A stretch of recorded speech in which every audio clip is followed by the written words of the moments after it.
Good morning students. Today topic is continuous charge distribution. जो हमने charge पढ़ लिया भाई, उसकी प्रॉपर्टीज पढ़ ली, कैसे दो चार्ज के बीच में कूलम्ब्स लॉ आपका आया था। उसके बाद आपकी आई थी इलेक्ट्रिक फील्ड इंटेंसिटी और electric field intensity due to axial line, equatorial line. After that its properties and after that we will study Gauss law and its proof. Gauss law की एप्लीकेशन करने से पहले हमें कंसेप्ट पता होना चाहिए continuous charge distribution, क्योंकि किसी भी सरफेस पे आपको पता ही है आपका सरफेस पे लगेगा, वो भी क्लोज्ड सरफेस पे। सरफेस अगर आपकी ओपन है तो सबसे पहले आपको उसको क्या करना पड़ेगा, क्लोज। वो भी किसकी हेल्प से होता, गॉसियन सरफेस। गॉस लॉ है इसलिए इसकी सरफेस क्या होगी, गॉसियन सरफेस।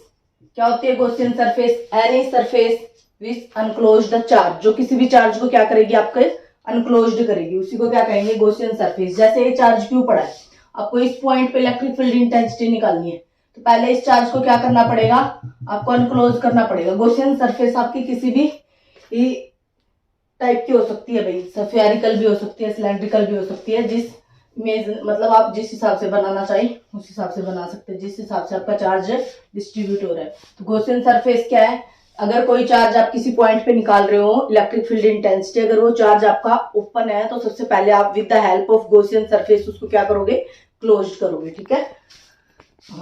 नेक्स्ट हमारा सबसे पहले उसमें हम आपकी 3 तरीके की डिस्ट्रीब्यूशन जो है चार्ज का वो यूज करेंगे। तो मैं सबसे पहले वही बता देती हूँ आपको, कंटिन्यूअस चार्ज डिस्ट्रीब्यूशन। जैसा कि नाम से ही है भाई, कंटिन्यूअसली चार्ज क्या होगा, आपका डिस्ट्रीब्यूट होगा। तो हम यहाँ क्या है, हम कंडक्टर की बात कर रहे हैं। चार्ज किस में से फ्लो होता है, कंडक्टर में से। तो क्या होगा, when some charge given to a conductor. मान लीजिए कंडक्टर है, इसके अंदर से आप कोई भी चार्ज देते हो तो ये पूरी की पूरी सरफेस से फैल जाएगा। ये वाली सरफेस क्या आपकी कर्ड है और ये कैसी है, प्लेन सरफेस है, तो पूरी सरफेस पे फैल जाएगा आपका। ठीक है। तो ये क्या होगा आपका कंटिन्यूअस चार्ज डिस्ट्रीब्यूशन। आप इस इधर भी चार्ज को रखोगे फिर भी उसका इफेक्ट पूरे के पूरे कंडक्टर में शो होगा। इसको बोलते हैं कंटिन्यूअस चार्ज डिस्ट्रीब्यूशन। क्या लिखूंगी भाई मैं, when some charge is given, when some charge is given to a conductor,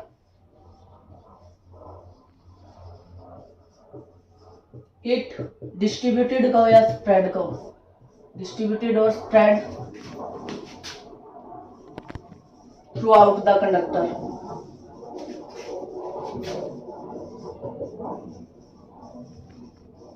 पूरे के पूरे कंडक्टर पे फैल जाएगा, उसको क्या कहेंगे, कंटिन्यूअस चार्ज डिस्ट्रीब्यूशन। अभी ये कितने टाइप का होता है आपका, 3 टाइप से होता है जो आपका यूज होगा।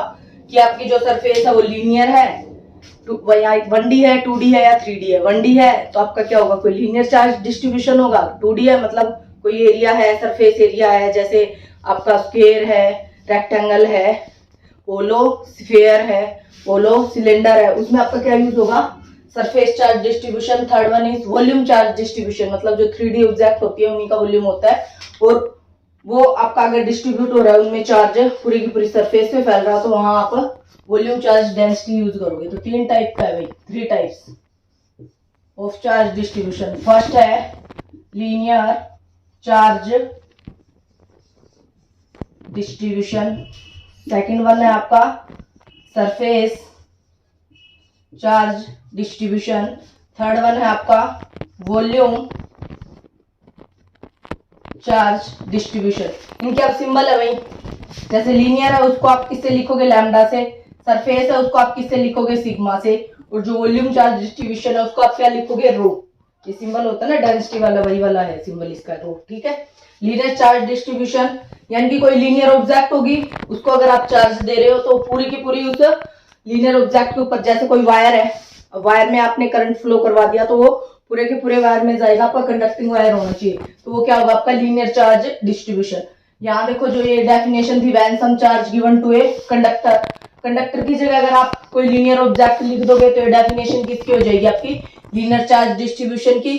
सरफेस चार्ज डिस्ट्रीब्यूशन क्या होगा, when some charge is given to a 2D object या फिर किसी एरिया पे, then it spread throughout the conductor की जगह वो ऑब्जेक्ट खुद आ जाएगी। अगर वॉल्यूम चार्ज डिस्ट्रीब्यूशन है तो किसी 3D ऑब्जेक्ट में अगर आप कोई चार्ज दे रहे हो तो पूरे की पूरी सरफेस पे फैल जाएगी, उसके पूरे वॉल्यूम पे फैल जाएगा वो चार्ज, वो क्या हो जाएगी आपकी वॉल्यूम चार्ज डेंसिटी।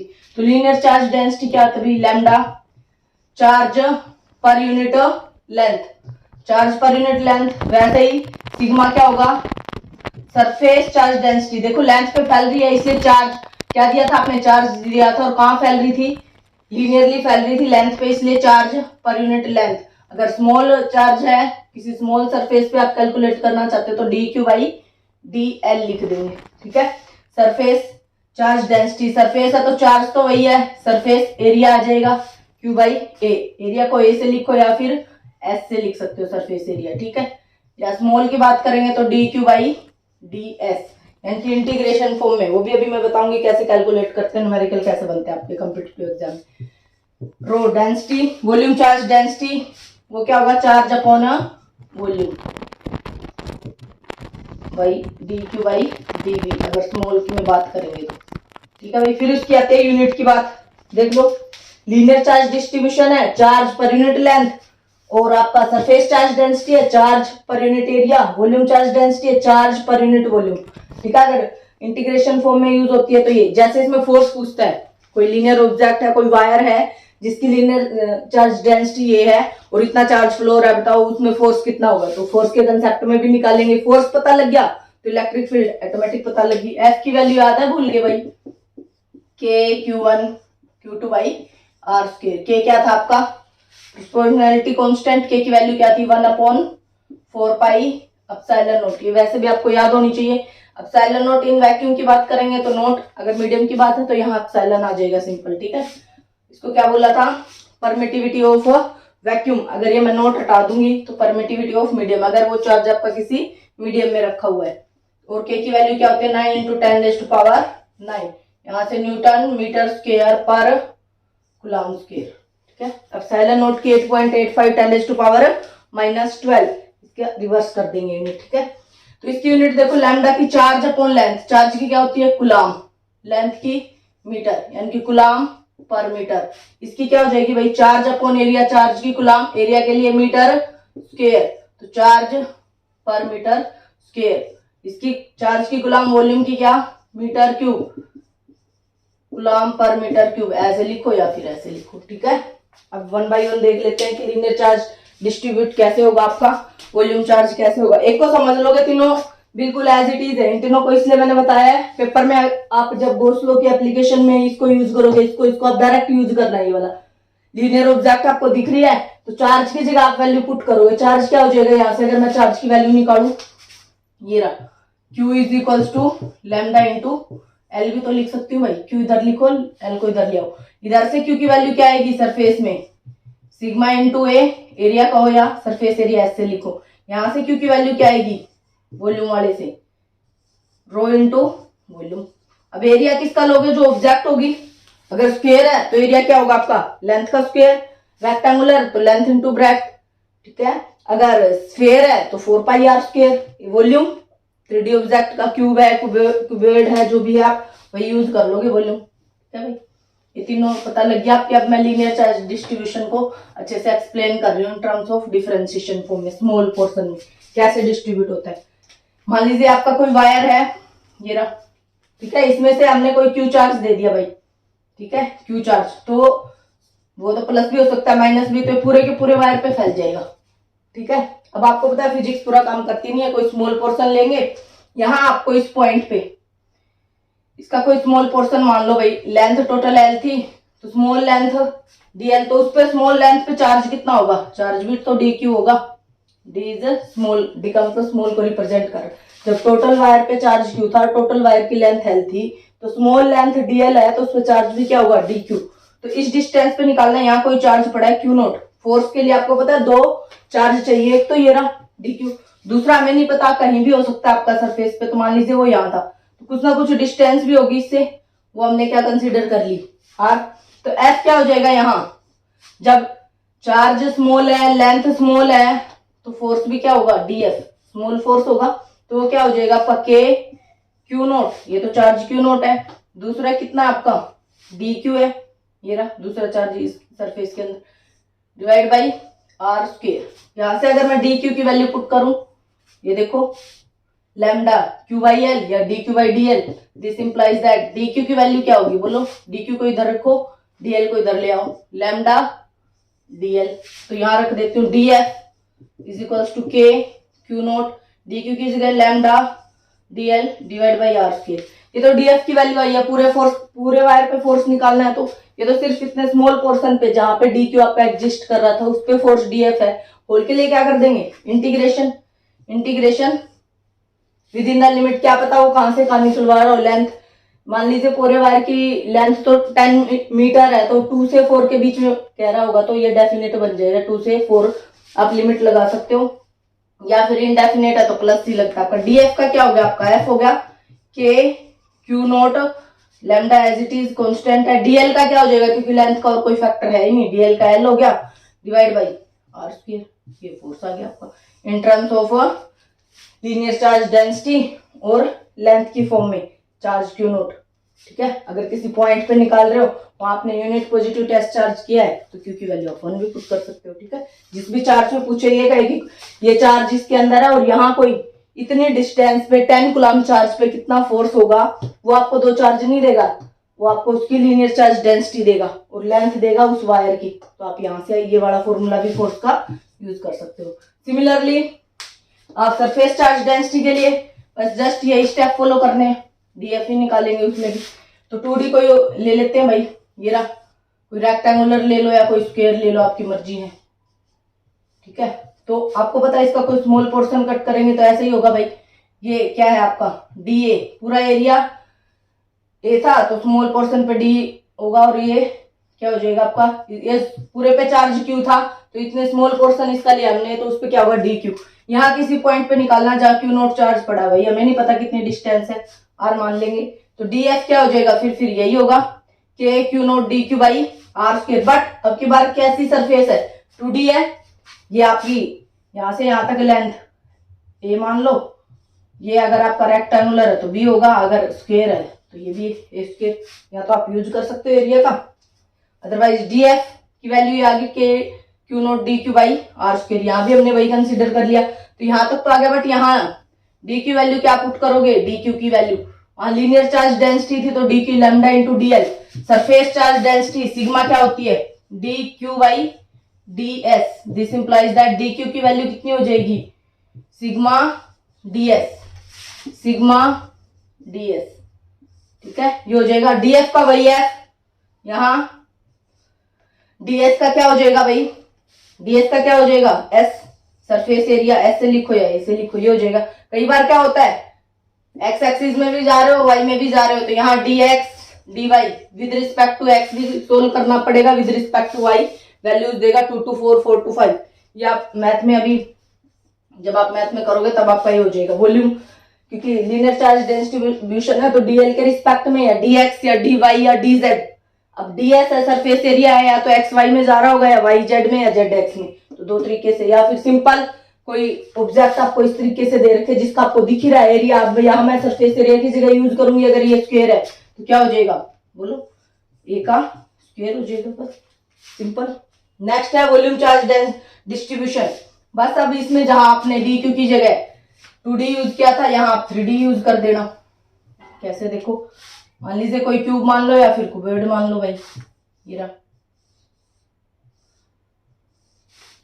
क्यूब है जिसकी साइड आपकी ये है आपका क्यूब, तो वही इसका कोई स्मॉल पोर्शन कंसिडर कर लेंगे, ये रहा। तो इस पे चार्ज कितना होगा डी क्यू, और इसका वॉल्यूम कितना होगा। अब जब 3D ऑब्जेक्ट है तो उसका स्मॉल पोर्शन कंसिडर करेंगे तो डीवी होगा, 2D ऑब्जेक्ट है तो डी एस होगा, अगर कोई लीनियर चार्ज है तो डी एल होगा। ठीक है, तो डी क्यू अब हमें नहीं पता यहाँ निकालना है यहाँ निकालना है, कहीं भी पॉइंट मान लो सरफेस पे, तो वहां क्यू नोट पुट कर दो, क्योंकि फोर्स निकालना है तो दो चार्ज आपको चाहिए। डिस्टेंस कितनी कंसिडर कर दी, आर, जरूरी नहीं आर मानो, ए बी सी डी जो भी मानना है। तो डी एफ क्या लिखूंगी भाई, k q not d q by r square. अब डी क्यू की वैल्यू पुट करनी है in terms of 3D object, तो डी क्यू की वैल्यू रो क्या होगी, d q by d v. This implies that d q की value क्या होगी भाई, रो डी वी। यहां क्या लिख दूंगी, रो डी वी। ठीक है, डी एफ का एफ हो जाएगा k q not rho d v का वी हो जाएगा आर स्क्वायर। वॉल्यूम वही जो आपकी ऑब्जेक्ट होगी, क्यूब है, क्यूबॉइड है, आपकी जो भी ऑब्जेक्ट है 3D, आप उसी का वॉल्यूम यूज कर लो। या फिर इन terms of dx, dy, dz, ये तो आपके कार्टेशियन कोऑर्डिनेट फॉर्म में है, आपका स्फेरिकल, सिलेंड्रिकल, या ईयर क्लासेस में आपको इनको अलग अलग तरीके से सोल्व करोगे बस। ठीक है, तो इन तीनों को आपको पता होना चाहिए। जब आप गॉस लॉ में यूज करोगे, 1D ऑब्जेक्ट है, 2D है, 3D है, लास्ट में चार्ज की जगह वैल्यू पुट करनी है, वहां तो आपको पूरे चार्ज की जगह ही पुट करनी है। अगर इंटीग्रेशन फॉर्म में पुट करनी पड़े तो आप लोग ऐसे कर सकते हो।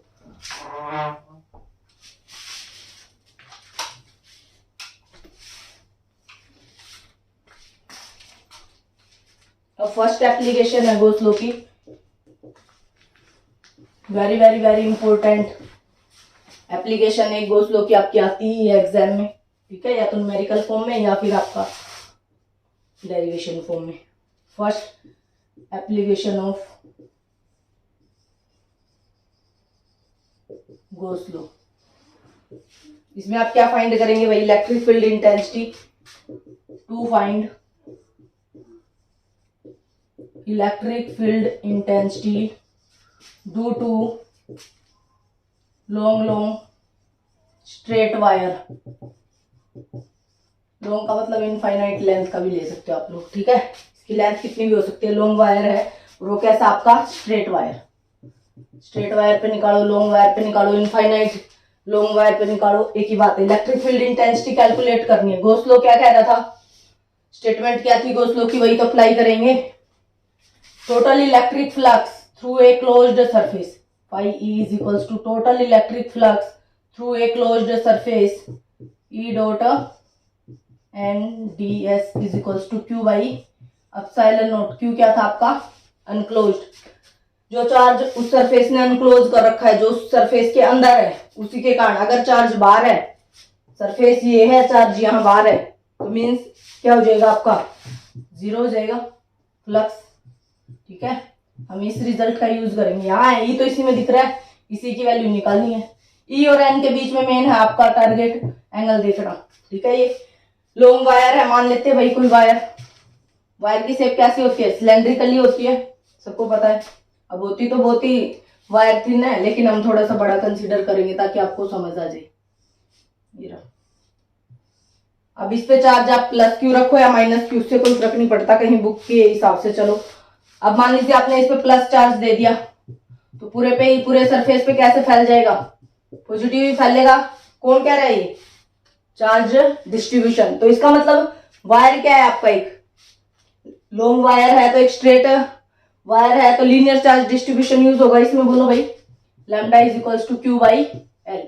तो कहीं लास्ट में अगर चार्ज की जगह जो न्यूमेरिकल लगाते हो रिजल्ट में, या तो चार्ज की फॉर्म में आंसर लिखो, या फिर चार्ज की जगह क्या यूज करोगे? यहाँ lambda into L, use this. तो ये आपको याद होना चाहिए, इसलिए मैंने पहले बताई है तीनों डिस्ट्रीब्यूशन। प्लस चार्ज इस पे फैल गया। अभी ये इस तरीके से ही है, देखो आपका वायर इसी तरीके से मानना आपको। ये रहा एक वायर, इस पे अगर आपने यहाँ सरफेस पे प्लस चार्ज दे हो या माइनस दो, वो तो बस डायरेक्शन का ही फर्क आएगा। प्लस है तो प्लस आ जाएगी वैल्यू, माइनस है तो यहाँ एक माइनस, क्योंकि चार्ज कैसा है आपका? स्केलर क्वांटिटी है। अब इसकी दो सरफेस दिख रही होंगी आपको, एक तो ये रिकर्व्ड सरफेस, दूसरी ये क्या है भाई? Plane surface. ये प्लेन सरफेस, तो इसके साथ एंगल, अगर मैं इस सरफेस पे देखूंगी, अगर पॉइंट आप यहां मान रहे हो, ऊपर की तरफ स्मॉल पोर्शन ले रहे हो, तो इसका एन कहाँ होगा? बाहर की तरफ। अगर आप यहां से स्मॉल पोर्शन कंसीडर कर रहे हो, तो इसका एन कहाँ होगा? यहाँ होगा। इस प्लेन सरफेस है तो इसका एन कहाँ होगा? आउटवर्ड यूनिट नॉर्मल वेक्टर, यहां से बाहर की तरफ। अगर ये वाली प्लेन सरफेस, भाई इसका स्मॉल पोर्शन क्यों? भाई स्मॉल वैल्यू हमें पता है, होल के लिए क्या कर लेंगे? Integration and get a result. तो ये रहा प्लस क्यू चार्ज फैला हुआ है। ये देखो ये वाली सरफेस, कौन सी सरफेस है? Curved surface. या फिर कोई चार्ज था ऐसे, उसको आपने कवर कर दिया किससे? With the help of Gaussian surface. कैसे बनेगी? कोई लीनियर ऑब्जेक्ट है ये रही, इसको आपने प्लस क्यू चार्ज दे दिया, तो ये पूरे के पूरे सरफेस वायर पे फैल गया। बोलो, अब ये चार्ज तो ओपन था, इसको क्लोज करने के लिए आपने क्या ड्रॉ कर दी? एक गॉसियन सरफेस। वो भी कैसी होगी आपकी? सिलेंड्रिकल शेप की। तो मैंने बताया था गॉसियन सरफेस जो उस चार्ज को अनक्लोज्ड करेगी, वही कैसी सरफेस होगी? Gaussian surface. और ये आपको हिसाब से आपको कंसीडर करनी पड़ेगी, किस हिसाब से आपका चार्ज डिस्ट्रीब्यूट हो रहा है। तो यहाँ कैसी होगी आपकी? Cylindrical in shape. वही रेडियस कितनी मान लेंगे? सिलेंडर है तो आर मान ली। वही इसकी दो सरफेस है, एक कर्व्ड सरफेस है, ये कैसी है? प्लेन सरफेस है। और ये भी कहाँ, जहां एंड हो रहा होगा, दूसरी साइड भी एक ऐसी सरफेस है, प्लेन सरफेस है। अब टोटल इलेक्ट्रिक फ्लक्स तो यही होना है, चार्ज कितना है, क्यू दे रखा है तो क्यू बाई एप्सिलॉन नॉट ही आएगा, नो डाउट। बट अब टोटल कितना होगा, plane surface plus curved surface, ये पूरी कर्ड सरफेस है आपकी, और ये दो इसकी क्या है, प्लेन सरफेस है। तो डबल कर देंगे, एक का पता है तो दूसरा किनारा भी वैसे ही होगा, तो दोनों साइड से आप डबल कर सकते हो। तो आपको पता है इसका स्मॉल पोर्शन कंसिडर करेंगे कर्ड सरफेस का, ये कंसिडर कर लिया आपने यहाँ किसी पी पॉइंट पे। तो यहाँ आप इलेक्ट्रिक फील्ड इंटेंसिटी निकालोगे तो क्या पुट करोगे, यूनिट पॉजिटिव टेस्ट चार्ज, ठीक है। तो प्लस प्लस क्या करेगा, एक दूसरे को रिपेल। तो प्लस से वैसे भी कहाँ जाएगी इलेक्ट्रिक फील्ड इंटेंसिटी, बाहर की तरफ, ये ई की डायरेक्शन है। और इस पॉइंट से या इस सरफेस से, सरफेस एरिया इसका कितना कंसीडर कर लिया, ds, ठीक है। डी लिखो या ds लिखो, ये पूरा का पूरा सरफेस एरिया एस था, तो इसका कोई स्मॉल पोर्शन कट किया तो क्या हो गया ds, जैसे मैंने बताया था dv dl, ठीक है। तो यहां से आपका एन कहाँ होगा, इस सरफेस का एन, ऊपर वाली सरफेस है तो बाहर की तरफ ही होगा, एन भी इधर होगा। अगर मैं ये स्मॉल पोर्शन यहाँ कंसीडर करती, कोई हार्ड एंड फास्ट रूल नहीं है, यहाँ यहाँ यहाँ कहीं भी कंसीडर कर लो, तो ds ये हो जाता, unit positive test charge put करते, ये यहाँ होता, और फिर इस सरफेस का एन कहाँ होता, नीचे की तरफ। अब भी ई और एन में थीटा कितना है, 0 डिग्री, यहां से देख रहे हैं तब भी थीटा कितना है, ई और एन के बीच का ही तो एंगल देखना है। ये देखो e dot n, dot product किस किस के बीच में, ई डॉट ds होता है, ds वेक्टर, इस वेक्टर को ही तो हमने इसकी डायरेक्शन और मैग्नीट्यूड दोनों को अलग अलग कर लिया है, क्योंकि कोई वेक्टर होता है उसकी दो चीजें होती है, magnitude as well as a direction, इसलिए हमने दोनों को अलग से कंसीडर कर लिया। और इस एन के बारे में मैंने बता भी रखा है, अगर किसी को और ज्यादा नहीं पता है, आज पहली बार वीडियो देख रहा है, तो प्लीज पीछे वाली वीडियो देखें, तब ये समझ में आ जाएगा आपको, ठीक है। ये हो गया प्लेन सरफेस के कारण। अब यहाँ कर्ड सरफेस है, सॉरी कर्ड सरफेस के कारण आ गया, प्लेन सरफेस के कारण वही स्मॉल पोर्शन कंसीडर कर लिया प्लेन का भी, और पॉइंट मान लिया इसको क्यू पॉइंट, तो वहां यूनिट पॉजिटिव टेस्ट चार्ज। तो इसमें चार्ज तो ऐसे ही फैल रहा है ना पूरा का पूरा, तो ये तो इधर ही जाएगी, की डायरेक्शन तो ये सरफेस है, इसको आपने चार्ज दे दिया तो ये तो ऐसे ही जाएगी ना ऊपर की तरफ, अगर नीचे पॉइंट है तो नीचे की तरफ चली जाएगी। बट एन कहाँ होगा इसका, इस सरफेस का बाहर अगर मैं देखूं तो इस साइड होगा, एन की डायरेक्शन ये रही, एन और इसमें कितना एंगल है, थीटा 90 डिग्री। तो अप्लाई गोस लो, बस जस्ट अगर आपको अब ये बड़ा समझ आ गया डायग्राम, तो जस्ट अब गोस लो अप्लाई करना है, अप्लाई गोस लो, ये रहा ई डॉट एन ds, ये कर्ड सरफेस, cs का मतलब है कर्ड सरफेस के कारण, प्लस डबल ऑफ, डबल क्यों कर दिया भाई, सी है, एक प्लेन सरफेस एरी, एक एरी, दो हैं, कोई भी वायर है तो दो एंड होंगे, और दोनों एंड कैसे होंगे, प्लेन होंगे, और बीच में जो है ये रहा, ये आपका कर्ड सरफेस रहेगा, इसलिए मैंने डबल कर दिया, प्लेन सरफेस। अब Gauss law is equals to q by epsilon not, ठीक है। चार्ज कितना था, क्यू था। अब ए डॉट बी क्या होता है, a dot b, a b cos of theta. अब कोस थीटा इधर देखो, इनके बीच में कर्ड सरफेस में थीटा कितना है, 0 डिग्री, और इधर कितना है थीटा, थीटा कितना है 0 डिग्री, इधर थीटा कितना है 90 डिग्री। ओपन करो ए डॉट बी, जब आप ओपन कर रहे हो, इसका magnitude cos of 0 degree ds plus double of integration e n vector cos 90 ds is equals to q by epsilon not, ठीक है। अब देखो कोस 90 क्या होता है, 0, तो ये 0 के कारण पूरा ही 0 बन गया, इसका कोई रोल ही नहीं रहा। कोस 0 कितना होता है 1, एन क्या है यूनिट वेक्टर, इसकी वैल्यू भी 1, तो क्या आ गया इधर से e ds is equals to q by epsilon not, बाकी सब कैंसिल हो गया। अब विद रिस्पेक्ट टू ds का इंटीग्रेशन क्या हो जाएगा, s is equals to q by epsilon not. Surface area कितना होता है इसका, सिलेंडर का रेडियस r है, लेंथ कितनी मान ली उस वायर की l, ठीक है। तो कितना होगा surface area, 2 pi r h लिखते थे आप, हाइट लिखते थे, यहाँ लेंथ है तो l लिख दो, ठीक है। सरफेस एरिया तो यहाँ कितना हो जाएगा, E into 2 pi r l is equals to q by epsilon not. तो ई निकालनी है हमें, तो इलेक्ट्रिक फील्ड इंटेंसिटी इसको इधर रखो, बाकी को उधर लेके जाओ। Q by 2 pi r l epsilon naught. R के देखेंगे तो क्या आ जाएगी, E inversely proportional to 1 by r. और इनवर्सली का ग्राफ कैसा आता है, इधर आर है और इधर आपकी इलेक्ट्रिक फील्ड इंटेंसिटी ये लाइक दिस। ठीक है, तो इलेक्ट्रिक फील्ड इंटेंसिटी कई बार एक ग्राफ ही पूछता है, डायरेक्टली आई या इनवर्सली आई। अब क्या है, ये आपको रिजल्ट याद होना चाहिए न्यूमेरिकल पर्पस के लिए। जब आप ये करोगे क्या पता चार्ज गिवन ही ना हो, क्या पता लीनियर चार्ज, हेयर क्या यूज होगा, linear charge distribution, lambda is equals to q by l. तो क्यू की वैल्यू पुट करो, क्या हो जाएगी लैम्डा इंटू एल। तो क्यू की जगह पुट करो इस इक्वेशन में, e is equals to lambda into l 2 pi r l epsilon not. ये कैंसिल हो गया, तो lambda upon 2 pi r epsilon not. Epsilon not की वैल्यू सबको पता है, या तो in this linear charge distribution given होगा या चार्ज गिवन होगा, दोनों में से एक चीज गिवन होगी। अगर चार्ज गिवन है तो आप ये फॉर्मूला लगा दो, अगर LCD linear charge distribution given है तो आप ये लगा दो। ठीक है भाई, ये फर्स्ट एप्लीकेशन थ्योरी इंपॉर्टेंट है, कुछ भी नहीं करना, जस्ट आपको गॉस लॉ लेके चलना है। ई डॉट एंड डीएस ये देखना है कि कितनी सरफेस आप कंसीडर कर रहे हो। ये कर्व्ड सरफेस थी, 2 प्लेन सरफेस थी, इसलिए हमने यहाँ डबल कर दिया। उसके बाद हमारा टारगेट है ई और एन के बीच में, प्लस है तो प्लस के कारण ई तो यही बाहर की तरफ ही जाएगी पूरे ही सरफेस पे। ठीक है, या तो नीचे की तरफ मान लो आप, सरफेस नीचे की तरफ आ जाएगी, तो आपका एन इस सरफेस पे यहाँ कंसीडर करोगे तो एन भी उधर ही आएगा। तो इनके बीच में तो कर्व्ड सरफेस में तो थीटा 0 हो गया। अब प्लेन सरफेस ये है, अब ये प्लेन सरफेस है तो इसका एन तो इधर बाहर की तरफ ही होगा, बट इस चार्ज के कारण ही कहाँ होगी, वहां होगी। कोस 90 0 होता है तो ये तो पूरा ही 0 हो गया।